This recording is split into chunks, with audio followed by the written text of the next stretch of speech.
Good day, fellow viewer, and welcome back to a new episode of Hammer D20, the show that's looking forward to more indoor, stormy kind of days than the usual nice, sunny, bright, warm days that we get in summer.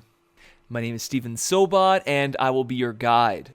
Today, I spoke to Maxie Dara, the author of the new book, A Grim Reaper's Guide to Catching a Killer. Maxie is a local artist, playwright, and actress, expanding her creative endeavors onto the page. I spoke to her about her new novel, what we can come to expect out of it, what she has planned for the future, and when we can get ourselves a copy of it. Steven, over to you. Thank you, Steven. Now, Maxie, what is A Grim Reaper's Guide to Catching a Killer? It is a cozy mystery comedy with dead people. Is it follow the Grim Reaper himself, or is it somebody who deals with the Grim Reaper, or is that just the title? So it's kind of a variation of the Grim Reaper lore in this version of our reality. Being a Grim Reaper is a corporate job. So it's an office job. You go to work 9 to 5, you pick up souls, you deliver them to the next step, and you file up a report and you hand it in, and you're off for the evening, maybe to get drinks with your colleagues. That's kind of the vibe. But for this particular Grim Reaper, her name is Kathy. She, one of her souls that she's supposed to collect isn't there. And when she tracks him down, he says that somebody at her company killed him. So now she has to team up with him to solve his murder, basically. Okay, cool. But how long is the book generally, just out of curiosity? So it's, if you want exact numbers, it's 352 pages. Perfect, so standard novel size. Perfect. Yeah, nice light read. And with that, I guess, 350, still generally some people just think that a novel can be taken out, it can be just written in like a day or two. For yourself, how long did it take to write? So that is a multifaceted question in terms. So I had the idea for about 8-ish years. And then when I finally sat down to write it, it was during the pandemic. It was my pandemic baby. And so I was doing nothing but writing. So it took me about 6 weeks to write the first draft. But from completion of the first draft to publication, it's been about 3 years. Oh, okay. Excellent. Okay. How was that process? I guess the first 6 weeks and then moving into the getting into publication. It was a lot of trial and error, a lot of just kind of sitting there, letting my characters take over. And I don't know, I think it helped. I think it helped being locked inside for as long as I was, because I had nothing else to do, and I just got to kind of lose myself in that world that I was creating, and as opposed to the real world, which was a nice departure, I would say. Nice. And where exactly did this idea come from? This idea of the corporate Grim Reaper? It kind of evolved from, I love mysteries, and I always thought it would be an interesting idea to have some sort of embodiment of death be the one to solve a mystery. I also grew up in a weird household where my mom is a death doula. So Okay. yes, we can tackle that. Yeah. What is a death doula? So if you've ever heard of a birth doula, they're the ones who help women give birth. They're like midwives, but a little bit more spiritual, less medical. Oh, okay. So she's that, but for people who are dying, basically. Do you mind if I ask what spirituality this is? Is this Christianity or something else? It's secular. You can be anything and still do it. It's just it's a lot more like dealing with the emotional side of the grieving process, rather than the more, medical side of like, okay, we need to prescribe you this, or we need to, that kind of, what a nurse would do. How was that like kind of raised in that household? Was it I guess the image I'm probably having is kind of like a Morticia Addams Family thing. Obviously I can assume it's not. But how is that? No, I mean, don't get me wrong. I love the Addams Family, but ours was a little bit more standard, I would Yeah. say. I mean, my mom is definitely very much a hippie, and I Sure. think I'm very much a product of that. But yeah, no, it was interesting. It's been interesting to be exposed to because she was also a birth doula, so she's done both ends of the spectrum. Oh. So growing up, getting exposure to both of those definitely impacted my outlook on life in a probably weird way. Just how short and compact a time we have here is and how much there is to cram in. Mm. Um, yeah, definitely not a standard upbringing. Once you're done the editing process, how was that? I always hear that that's never fun. The editing process, it's very much like, okay, you're baking, you're making this wonderful cake, you're Mhm. having so much fun, and then you have to clean up. Then your Yeah. kitchen is a mess and you have to clean it all up. That's editing. It's a lot of cleaning. It's a lot of going over the same passage again and again and again and making it as perfect as you possibly can. Mm. It's a lot of cutting. It's, the expression kill your darlings. It's a lot of killing your darlings. And when you're writing a mystery, you're already killing a lot of things. So having to kill even more is not easy. And then, you go to beta readers who are usually friends or fellow writers, and then they tear it to shreds. Yep. And then, if you're really lucky, which thankfully I have been, you get a contract with a publisher, and Okay. then they get to rip it up for you. So it's a lot of hey, do better. Yeah. Fair, fair. I'm getting, yeah, yeah, yeah. As I said, Um, some things that your eyes wouldn't have seen or whatever. Especially once you get the publication, there are probably some maybe more not corporate methods of going through it, but certainly less emotional takes on your ideas. You're like, oh, but why would I remove that? Like, no, you can't do that because you can't. That just doesn't make sense or something. Yeah, yeah. I mean, I've been blessed with an amazing editor who Oh, is that's good. very open to collaboration and to the point where when she doesn't understand something, I'll just like draw her like a stick figure diagram to be like, this is what I mean. Can we keep it? Um, so I'm very, very lucky in that way. But yes, it's definitely more, how do we sell this? Excellent, excellent. Do you mind me asking which publication you went with? Absolutely. So I submitted to an open call with Berkeley, which is an imprint of Penguin Random House. Okay. And it was the first time doing an open call, and I was lucky enough to be one of the handful selected for publication from it. So that's how that came about. I guess the question that I generally had with a book like this, or just your own uh, reading and writing experience, what like author or book series generally inspired you? I'm all over the place with my reading. I would say my biggest inspiration is Jane Austen, as cliche as that is. Fair. Just she's so satirical and she has such a great way of commenting on life in with so much humor, and that's always something I strive for in my own writing. Um, but in terms of more contemporary writers, I love Christopher Moore. Okay. He's fabulous. She's lesser known, but Marie Phillips has written some very funny books. God's Behaving Badly is one that I recommend for everybody. Yeah, I would say those are my biggest inspirations. I would say, what's an author that you think deserves the more attention, or you think should be more famous than they are?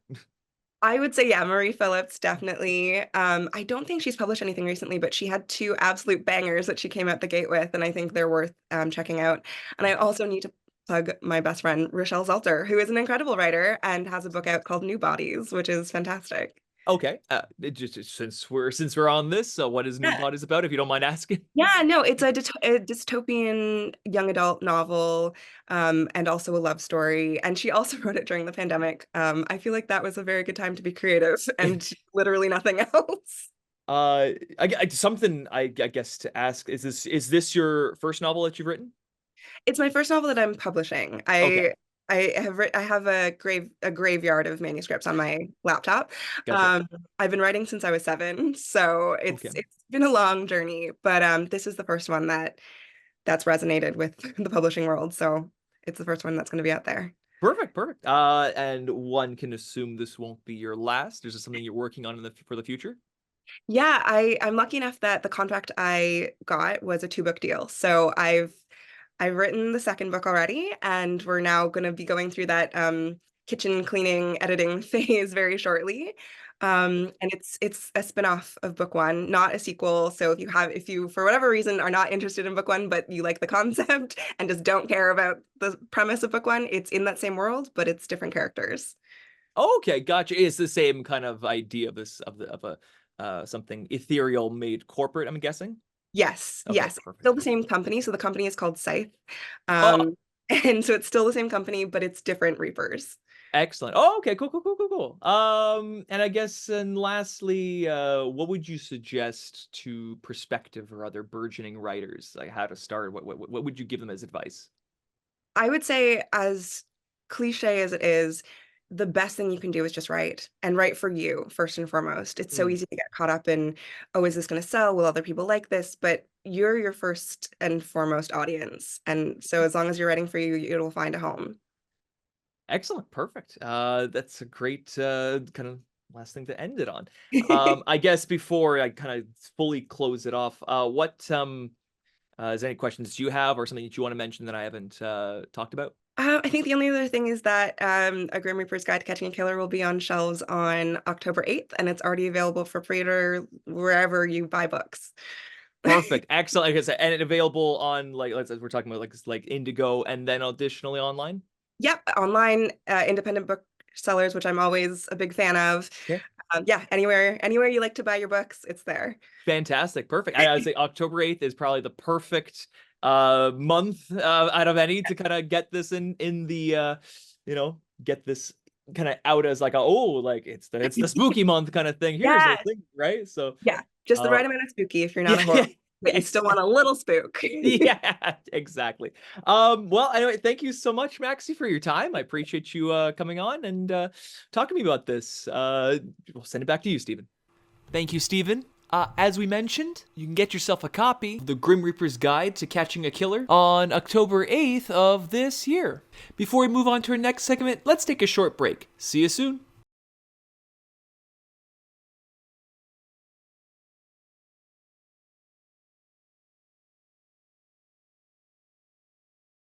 Welcome back. So, I just received a new game in the mail that I had supported on Kickstarter, Slay the Spire, the board game.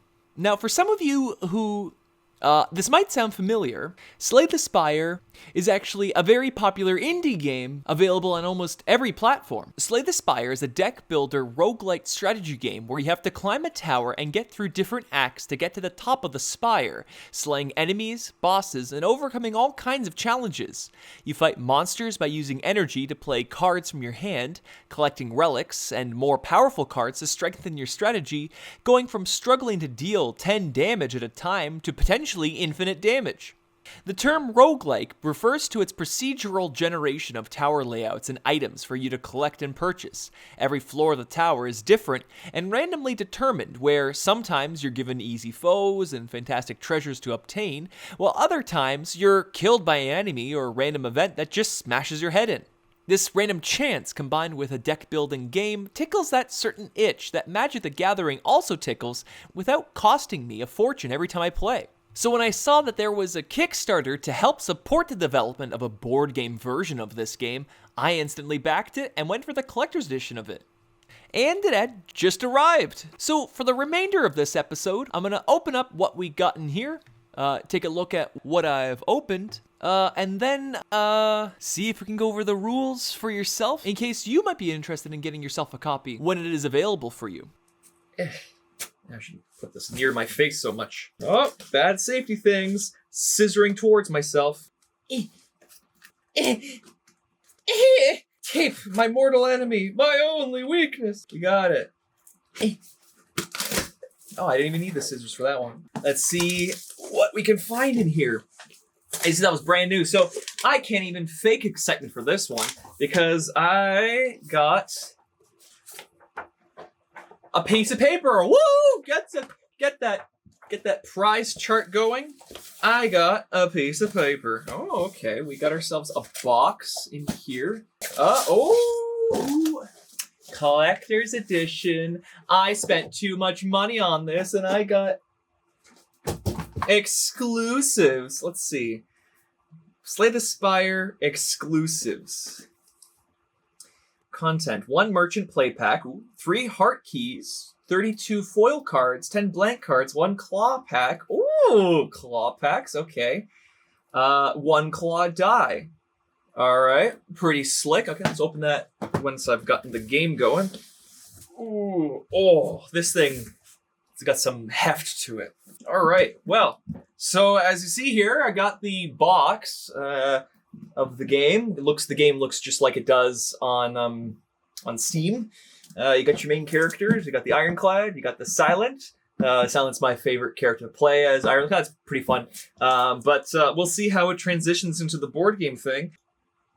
Oh, do I love coffee. Ooh, the Slay the Spire rulebook. Okay, let's see how frustrated I'm going to be at myself. 23 pages.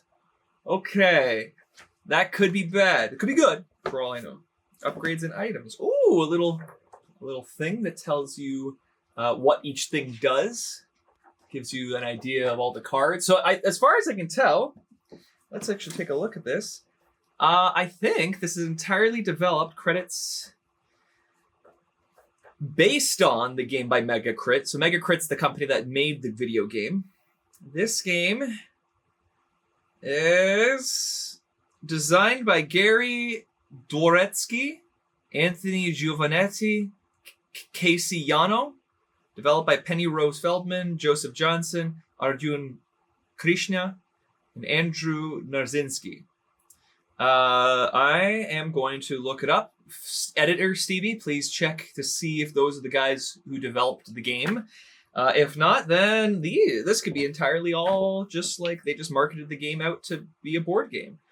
But it's all official art. Like everything, all the stuff inside is all like the art from the game. So that's kind of nice. Yeah, that looks good from here. Okay, there's a ton of rules to go. Okay, let's keep unpacking this because I can only have so much recording that I can do to edit. Whoa, sheet of tokens. We got, ooh, that's slick. Okay, cool. We've got our merchant card, so the merchant gives you random cards and potions and potentially relics that you can buy. So we've got ourselves Act 1. It's one of the pages that you can go. The back side has Act 1 as well. Act 2, which has the path plus another one.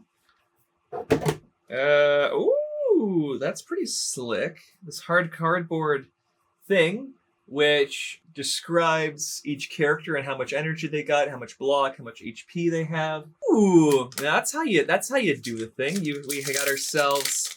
I think this is what makes the collector's edition because I got myself I've got my play mat. Boys, I've got the play mat. Oh my god, I'm so cool. I love Star Wars. Silica gels. Oh my god. Man, there are a lot of snacks in here. A lot of little nibbly treats to eat. Oh, coins. Very nice. And they're actually kind of like got some heft to them. Like, see, this coin is like a 5 gold coin. You can hear that. Can you hear that? Let's do some ASMR for this.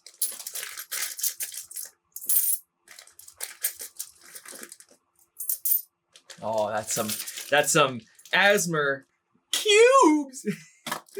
And we got ourselves our,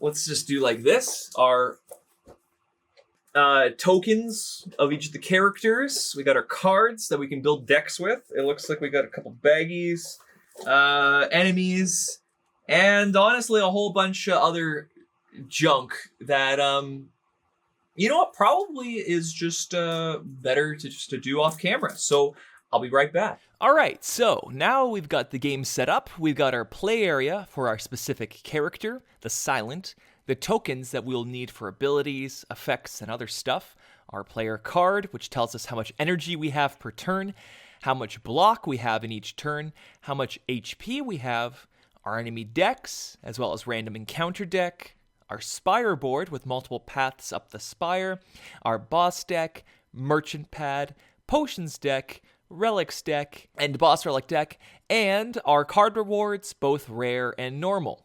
At the start of the game, you deal yourself your starting deck and a random Niao's Blessing, and upgrade to your deck to begin. In this one, I get 3 extra gold plus 1 of 3 cards to add to my deck. I also can choose to upgrade a card, get 3 potions, or get a rare card plus a curse. I'm going to take the 3 potions. The good thing about this game is that while it's made for multiple players, you can play it by yourself. When playing by yourself, you also start with a loaded dice relic as well as 3 extra gold. You can use the gold to purchase items and relics from the merchant. Your character always starts with 9 HP and a base pool of 3 energy, which you can use every turn. Each character starts with a base relic, which the Silent starts with the Snake Ring, where I draw 2 cards at the start of every combat. So the goal of the game is to progress through the Spire, go through each act, and beat each boss. Along the way, we'll encounter random chances, merchants, and other enemies, and hopefully slay the Spire. On the first floor, you encounter a first encounter enemy, which this time will be a Jawworm. You can see that it's got 8 HP, has 3 different attack types, and rewards you a coin, potion, and card when you beat it, as you see here on the card. It can either gain 2 block and 1 strength, it attacks for 2 damage and gains 1 block, or it attacks for 3 damage. What this all means, I will explain shortly. When you meet an enemy, you go into combat, which goes as follows. First, you reset your energy to 3, your block to 0, you draw a new hand of 5 cards, which I'll draw 7 for the first turn because I'm the Silent, and roll the dice for any abilities or effects. Because I'm playing alone, I need to roll for the loaded dice to see if I get an extra block, which I don't because I rolled a 1 and I needed a 4 or 5 to do so. I also need to roll for my enemy's attack to see what it's going to do this turn. I rolled a 4 there, which means it's going to attack for 2 and gain 1 block. What's going to happen each turn is that I'm going to try to reduce this enemy's life to 0 by dealing damage and blocking damage taken from it so I don't die too quickly. I'm going to now look at my hand to see what I can do. My hand has some strike cards, which cost 1 energy and will deal 1 damage. I've got some defend cards, which cost 1 energy and will give me 1 block, which will prevent 1 damage from my enemy. However, I also have the survivor card, which gives me 2 block, but makes me discard a card from my hand. Now, I've decided my cards that I'm going to play this turn. 2 strikes and 1 survivor. Players go first, deal their damage and effects, and gain their block. I've now reduced Jawworm's HP from 8 to 6. And now I have 2 block. My enemy is going to attack, deal 2 damage to me, and gain 1 block. I prevent that 2 damage that it deals to me from the 2 block I gained. And that's a turn. That's all there is to it. I'm now going to reset my energy and block, draw a new hand of 5 this time, and roll for what Jawworm's going to do, which is 6, deal 3 damage. To start my turn, I'm going to roll for loaded dice as well, which is, again, a 1. I'm going to use one of my potions, a fire potion, which deals 4 damage to Jawworm. It's going to go down from 6 to 3, which prevented one of that damage through its block. Pardon the mistake on the camera. Now, because I have 3 strikes in hand, I'm going to deal 3 damage and kill the Jawworm. I now receive its reward, which is 1 coin, 1 potion, and 1 of 3 cards. I'm going to add Poison Stab to my deck, which gives me a more powerful attack card, shuffle it in, and move on. Now that I've cleared that floor, I'm going to plan to move up the spire and find a path that I want to take. I'll take the middle, which leads me to a random encounter, the Ominous Forge. I can choose one of its 2 rewards, get a relic, and roll to possibly gain a curse, or upgrade a card and lose 2 life. I'll get the relic, which is Dolly's Mirror, which permanently upgrades my character, where at the beginning of my turn, I'll roll, and if I get a 1, I trigger a die relic ability. Its owner gains the effect. Basically something like loaded dice. I also, however, as a penalty, have to roll to gain a curse, which I roll a 2 and gives me a curse, which is going to be Doubt. It's an unplayable card that at the end of turn, if it's in my hand, I gain 1 weakness. Weakness is a status effect that goes away at the end of every turn. However, weakness halves my damage. It's a pretty bad card to have, and if there's a way to get rid of that card from my deck, I'll find a way. There are many ways to get rid of cards from your deck, so this might not stay too long. Let's shuffle that in, move on to the next encounter, which is a normal enemy. I'll shuffle the enemy deck and get a Fungi Beast. Fungi Beast, as well as other monsters, have abilities when they come in, which spawn other monsters like itself. It also has another ability that if you kill it, you get a vulnerable token, which makes you take more damage from attacks. Let's start combat and roll for the first Fungi Beast attack, which gives it 2 strength, which means that it permanently adds 2 damage whenever it deals damage. The second one is going to roll a 3 and attack for 2 damage. And while I can continue playing, that's basically it. You're going to be doing this until you reach the end of this act, get to Act 2, and see where you land. Will you slay the Spire, or will you perish along the way? The safe bet is that you'll probably perish. These games are usually pretty hard. You'll face harder and tougher enemies as you progress, have chances to purchase relics and cards from the merchant, and possibly slay the Spire. That's all I got for this episode of Hammer D20. Thanks for watching, and have a great day.